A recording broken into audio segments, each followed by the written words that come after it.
어떤 날 예수님께서 베드로, 요한, 야고보 세 제자를 데리고 높은 산에 올라가셨습니다. 그리고 산 위에서 평소와는 전혀 다른 모습으로 변형되셨다는 것이 오늘 읽은 본문의 줄거리입니다.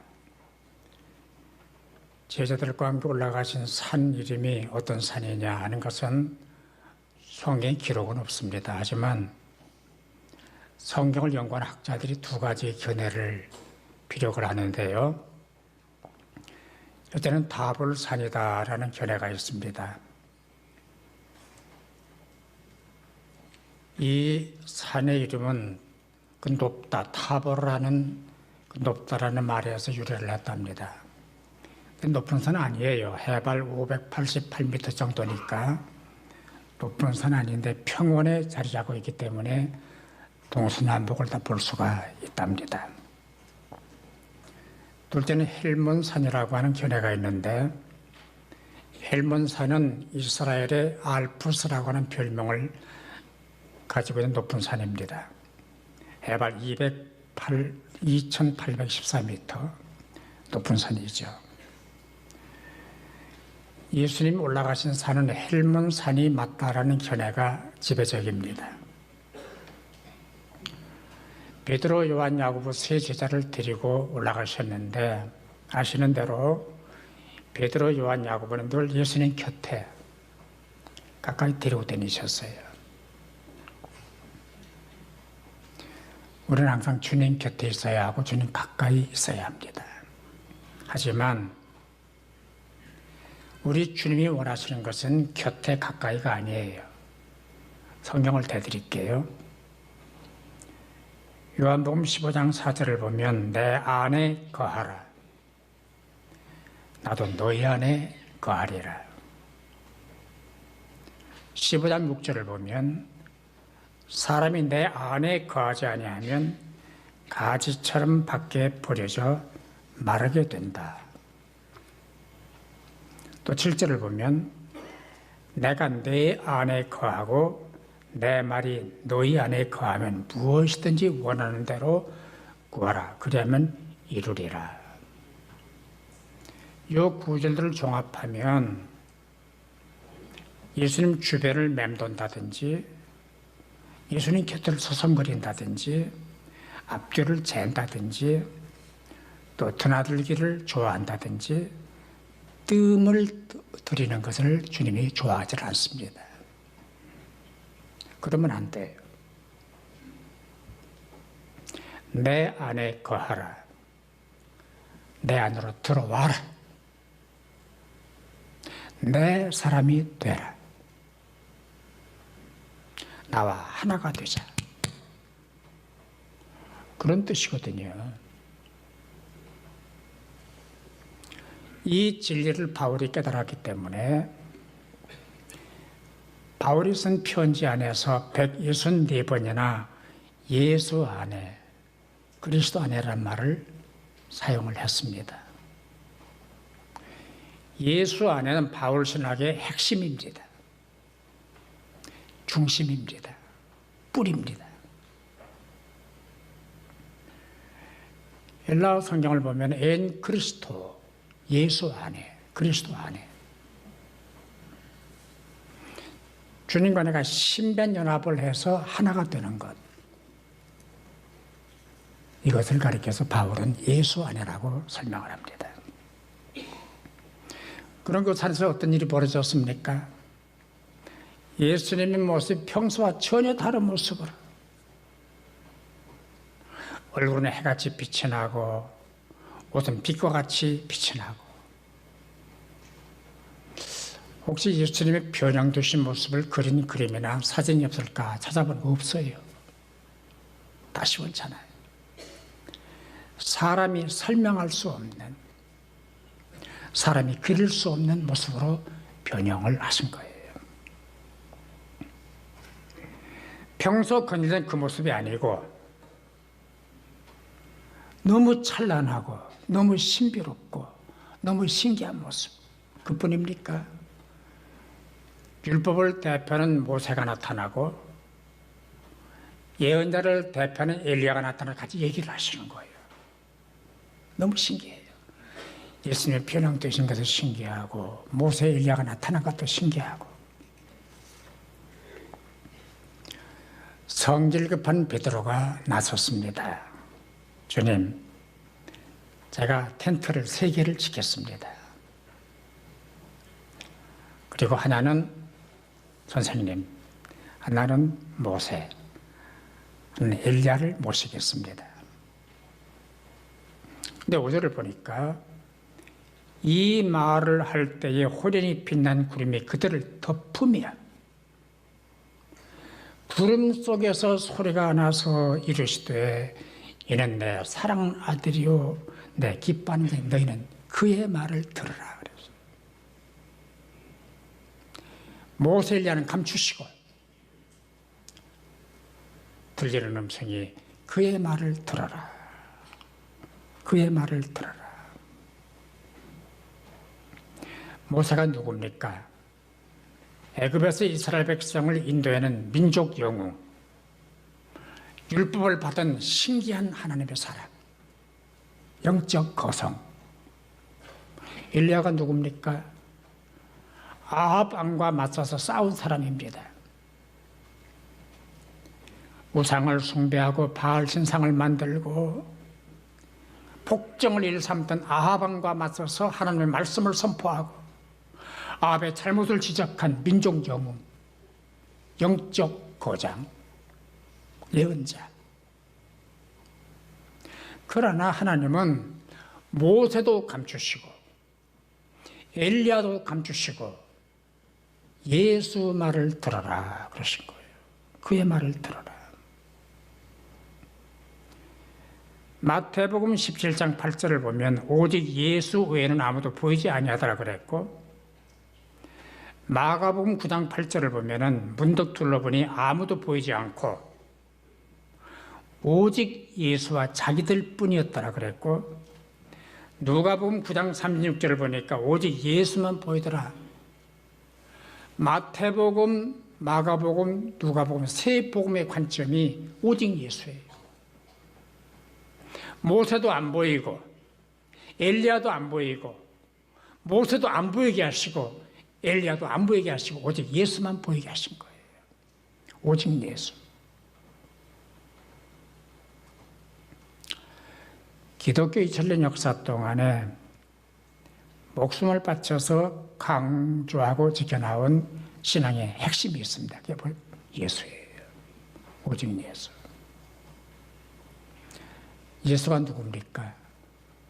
결론부터 말씀드리면 예수님만 길이고 예수님만 생명이고 예수님만 구원이시고 예수님만 삶이시고 예수님만 성공이고 예수님만 행복이고 예수님만 완성인 거예요. 그렇게 동의하시면 아멘. 오직 예수예요. 왜 예수라야 합니까? 왜 기독교인들이 목숨을 바치고 수천 년 동안 예수라야 된다, 예수 아니면 안 된다라고 강조하고 선포를 했습니까? 왜 그랬습니까? 기독교인들이 바보입니까? 기독교인들이 무식해서 그랬습니까? 분별력이 없어서 그랬습니까? 아니, 그럴 만한 이유가 있었기 때문이에요. 오직 예수. 두 가지만 말씀을 드릴게요. 첫째는 오직 예수님만 나를 구원하셨기 때문입니다. 구약시대 유대인들이 죄를 사함받는 방법은 산 짐승을 잡아서 그 피를 하나님께 드리는 것으로 죄 사함을 받았습니다. 산 짐승을 죽이고 그 피로 제사를 드리는 것은 예수님이 십자가에 달려 죽으심으로 그 피를 믿음으로 그 공로를 믿음으로 죄 사함 받는 구원의 그림자예요. 그걸 보여주신 거예요. 사람이 나를 위해서 기도해 줄 수 있습니다. 나를 위로해 줄 수 있습니다. 내게 도움을 줄 수도 있습니다. 나를 이끌어 줄 수도 있습니다. 나에게 돈을 줄 수도 있습니다. 직장을 줄 수도 있습니다. 하지만 여기까지. 사람은 그 이상은 못해요. 안 돼요. 내 대신 죽고 내 대신 죄를 사해주고 나를 죄에서 구원해주고 천년만년 영원토록 나를 떠나지 않고 함께 하실 분은 오직 예수 그리스도. 오직 예수. 예수밖에 없어요. 오직 예수 그리스도만 구원이고 생명이시다. 이걸 우리는 고백하고 믿어야 돼요. 따라서 오직 예수. 두 번째, 영원히 함께 하시기 때문에 오직 예수입니다. 마태복음 28장 20절을 보면 내가 세상 끝날까지 너희와 항상 함께 있으리라 그랬습니다. 누가 항상 나와 함께 할 수가 있습니까? 세상 끝날이 언제입니까? 이 세상을 심판하기 위해서 주님이 오시는 그날이 세상 끝날이에요. 그런데 마태복음 1장 23절을 보면 하나님이 우리와 함께 계신다. 임마누엘이거든요. 1장이 임마누엘로 시작이 돼요. 그리고 28장 20절을 보면 세상 끝날까지 너희와 항상 함께 하겠다. 임마누엘이에요. 그러니까 마태복음 1장은 임마누엘로 시작을 하고 28장이 임마누엘로 끝이 나는 거예요. 지금부터 영원까지, 시작부터 끝까지, 그리고 영원히 또 영원히 함께 하시는 하나님이에요. 항상이란 말도 주목해야 돼요. 모든 날의 전체라는 뜻이래요. 이 말을 의역하면 날마다, 순간마다, 찰나마다, 모든 날마다, 365일마다, 그리고 영원히 나와 함께 하신다. 나와 함께 하신다. 5.16 혁명을 일으킨 주체들이 자기들이 힘을 모아 혁명을 일으켰다고 그래서 혁명동지, 평생동지란 말을 즐겨 썼습니다. 나중에 보니까 그들도 갈라서고 서로 배신하고 죽이고 죽고 평생동지가 어디 있습니까? 자기네끼리 똘똘 뭉쳐서 정권을 잡았기 때문에 공동운명체라면서 당을 만든 사람들이 있잖아요. 지네끼리 싸우죠. 지네끼리 갈라서죠. 지네끼리 나누죠. 영원히 함께할 사람이 세상에는 없는 거예요.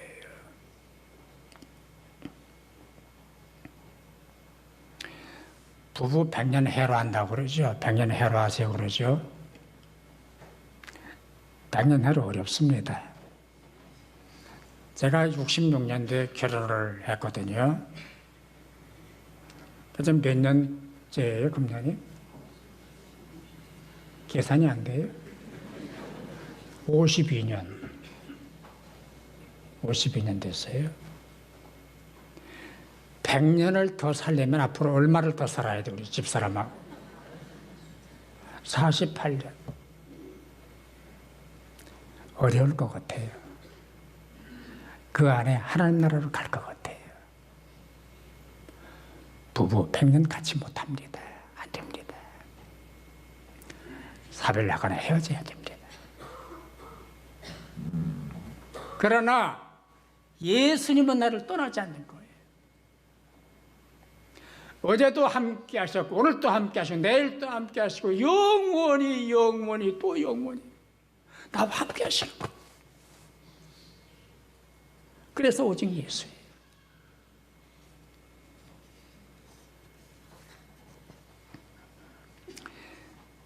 정리를 해야 되겠죠. 그 내가 할 일이 뭐예요 그러면은? 보면 17장 5절 끝을 주목해야 됩니다.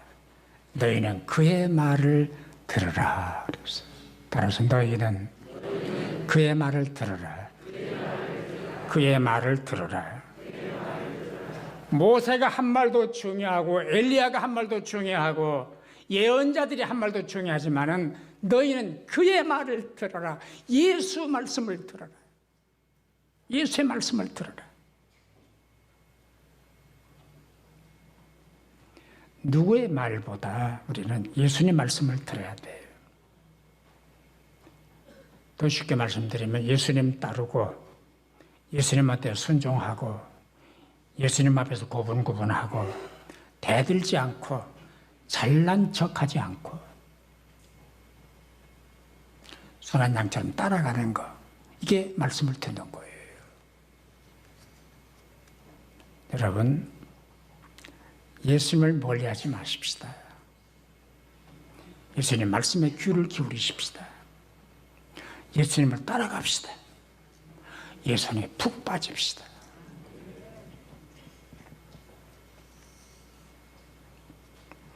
왜 예수를 믿어야 합니까? 왜 교회를 다녀야 합니까? 기독교 문화를 만나기 위해서입니까?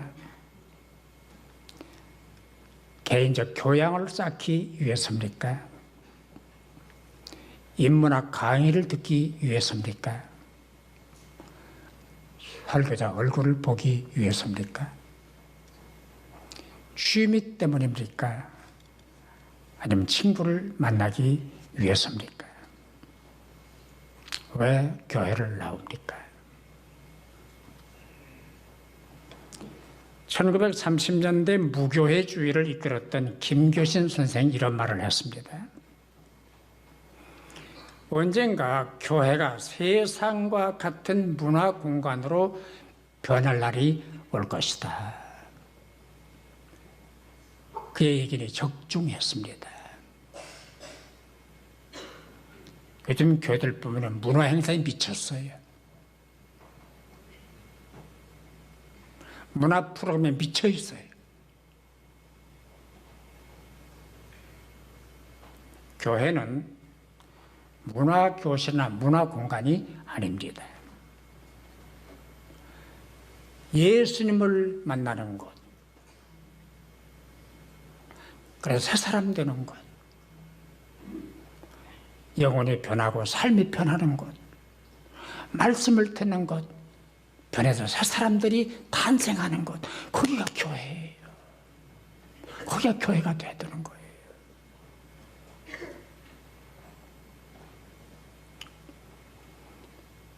여러분, 충신교회 교인들이신데 충신교회는 대형 교회가 아닙니다.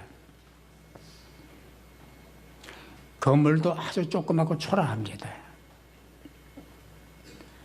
처음에 충신교회 오시는 분들이 기대를 걸고 온대요. 건물도 크고 뭐 사람도 몇만 명 보이고 와보고는 애기게 그런데 이렇게 조그매 안 애기게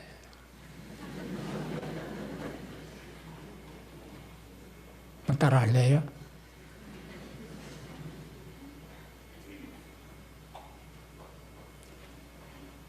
건물도 초라하고 조명 인사도 없고 특별한 문화 프로그램이 없어요.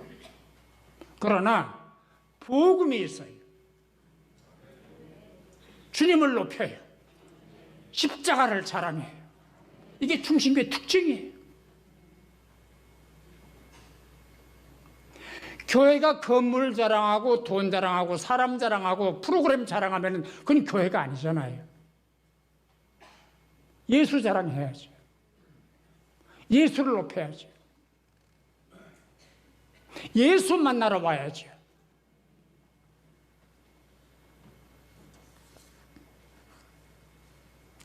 우리나라의 경우 치매 환자가 매년 급증을 한다. 그래서 정부가 1조 원을 치료비로 지원을 하기로 했대요. 여러 가지 치매 증상이 있는데 그 중에 하나가 맛을 잃어버리는 거래요. 단맛, 쓴맛, 신맛, 짠맛을 몰라요.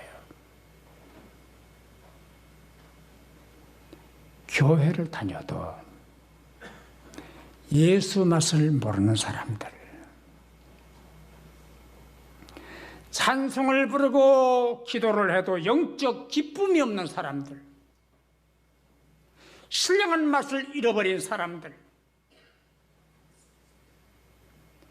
주일마다 설교를 듣고 말씀을 먹어도 신맛, 짠맛, 단맛, 쓴맛을 모르는 사람들, 그래서 그냥 돌아가는 사람들, 허공을 맴도는 사람들,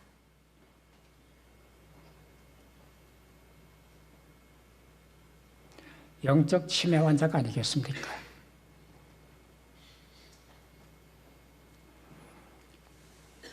여러분, 오늘은 그냥 돌아가지 마십시오.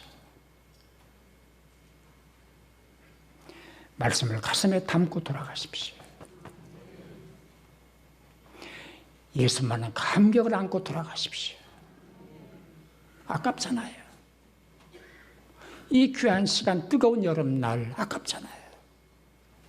그냥 돌아가지 마십시오. 하루하루 그냥 살지 마십시오. 주님 때문에 감격하고, 주님 때문에 기뻐하고, 주님 때문에 즐거워하고, 주님 때문에 행복해하는 사람들, 오직 예수로 만족하는 사람들, 오늘 또 그 위대한 예수 이름을 부르면서 하시기를 주 이름으로 축원합니다. 같이 하세요. 오직 예수, 오직 예수. 기도하십시다.